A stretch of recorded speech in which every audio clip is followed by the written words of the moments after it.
Bonjour, bienvenue aux méditations quotidiennes au féminin. Aujourd'hui, quand l'amour chancelle, première partie.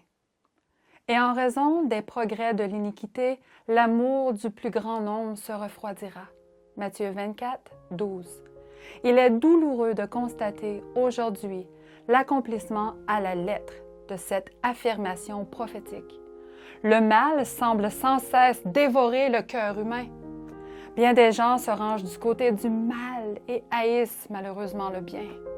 C'est pourquoi il est indispensable d'écouter le conseil divin. Entrez par la porte étroite, car large est la porte et spacieux le chemin qui mène à la perdition. Il y en a beaucoup qui rentrent par là. Matthieu 7, verset 13. Il était 3 heures du matin, par un temps très froid. Le mari de cette femme n'était pas à la maison. Son fils et elle attendaient l'arrivée de sa grand-mère, qui devait les rejoindre. Tout indiquait que l'autocar qu'elle avait pris avait un peu de retard. Mais tout à coup, on frappa à la porte. La dame se leva rapidement. Pensant que c'était sa belle-mère, elle allait ouvrir la porte quand quelque chose la retint.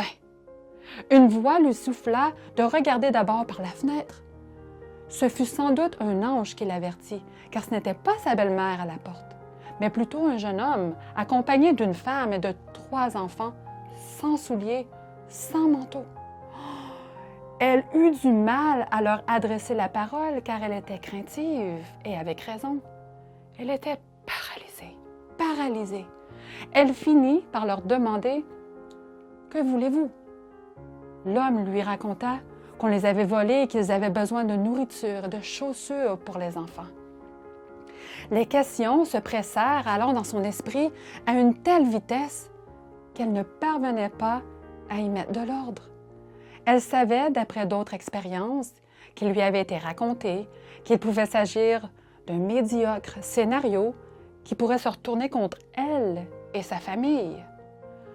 Sans pouvoir dire plus que « Un moment, s'il vous plaît », elle alla à la cuisine et ouvrit le réfrigérateur, tandis que ses pensées s'entrechoquaient entre l'invraisemblance de la situation et ce que Dieu lui demandait.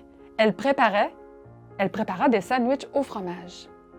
Elle trouva aussi des sandales qui pourraient servir aux enfants. Elle leur passa le tout par la fenêtre.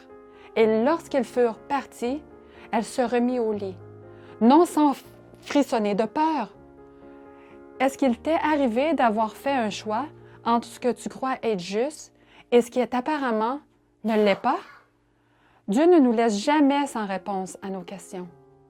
Aujourd'hui, avant de prendre une décision ou une autre, regarde-toi comme il faut dans le miroir de l'amour de Dieu et il te montrera ce qui est bien. L'amour parle plus fort que les mots. Bonne journée dans le Seigneur et à demain.